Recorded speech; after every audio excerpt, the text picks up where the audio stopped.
Msgr, on October 15th, we're having our evening of Taize Prayer for reparation and sanctification of our bishops and priests. Yes. And I know we've used that term reparation several times in our prayers and in our conversations about where we are in the church right now. And I have to say that when that word was first being used in this context, I found it very confusing. Like, reparation to me means paying somebody back for a harm that was done to them. And I thought, well, how is this reparation? Like, what are we doing to pay people back? But in fact, that's not the context that we're using in this. No.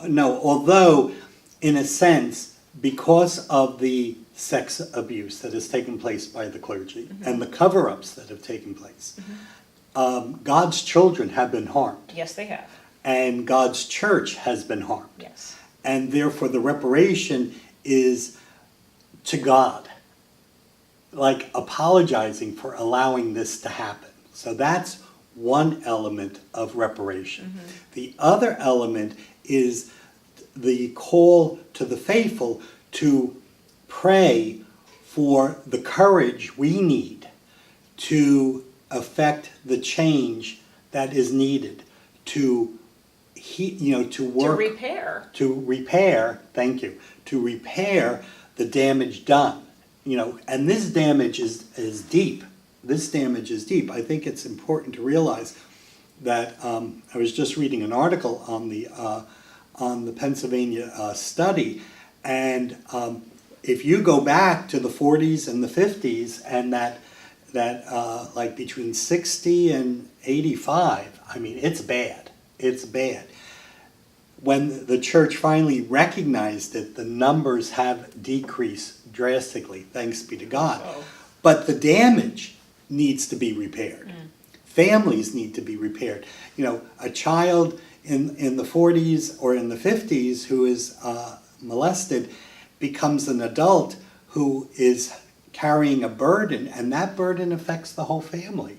So this prayer is, and all reparation prayer is, first to apologize, to ask God's mercy for the sin that the sons and daughters of the church have committed, but also to give us the strength to be able to work with our bishops and our priests to effect the change.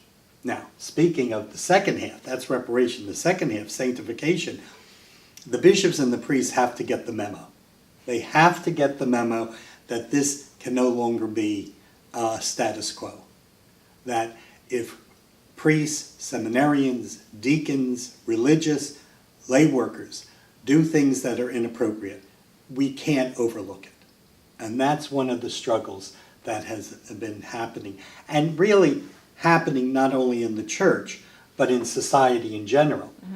But we, the church, have to respond to a higher call. It's kind of like kosher. Hebrew National. Hebrew National. We answer to a higher authority. Yeah. Well, we answer to a higher authority. And so therefore, there's no room for this. No. And so Taize prayer is a beautiful experience of prayer. And I'm just hoping people will come out to just sit in the presence of the cross, pray for the victims, pray for their families, and pray for the priests and the bishops that we truly affect the changes needed to prevent this. And I would say, too, that a lot of people are asking the question, I didn't do this, why am I being called upon to respond? And I think it's important to remember that we are the body of Christ, and if one of us is hurting, all of us is hurting. And we need to pray, because prayer changes the prayer. It's not just changing the church, which needs to happen, but it's going to change me too. If I'm feeling angry, if I'm feeling bitter, if I'm feeling resentful, if I'm feeling hurt, if I am a victim of abuse myself, then I need that healing to take root in me so that I can be more responsive to other people. And as you said before, to be ready to help the church make the changes that need to happen. It's all of our church, and all of us are, we have a part.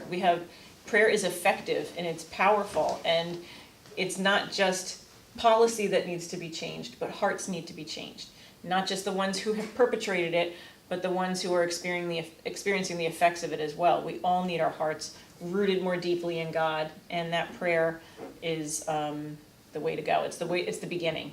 We begin all things in prayer. And it's interesting, those who don't understand or know of Taize began as a monastic community after World War II. It's an ecumenical community begun first by Protestants, and then I think Pope John the 23rd allowed Catholics to join it.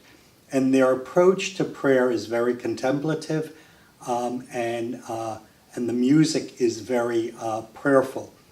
And so this experience of Taize prayer is being hosted in 4 parishes in our diocese, 1 in each county, and also being coordinated by the National Association of Pastoral Musicians, Trenton chapter.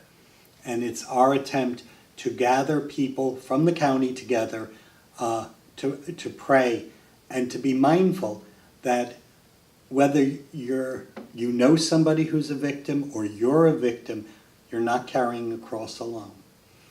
And to know, let our priests know that those who are working very hard and have kept the faith and have been good shepherds, you're not alone either. I think that's very important, because right now a lot of people feel very angry. They stop going to church, and what are you going to do, sit in the dining room and be angry? Come to church. Tell God how angry you are. He'll listen. Look at his cross and know that that cross, which is a sign of death and embarrassment, became a sign of victory and new life because of Jesus Christ. And maybe your anger, your frustration might also be changed. Yeah. And if you have never heard Taize, as Msgr said in our previous video, you can find some samples of it online. It's meditative music, really, really beautiful. You would recognize some of it because we do use it at our church sometimes. Jesus, Remember Me, when you come into your kingdom, that's Taize. And there's a whole bunch of other ones that we use here too. Ubi Caritas, you might have heard that one at church, but you'll recognize some of it. But it really is just a beautiful, meditative, quieting, centering type of prayer. And we all need some. We all need some of that. And there's no homily. And no homily, yes. All right. That's it. Okay, so we hope to see you there. Please come. God bless.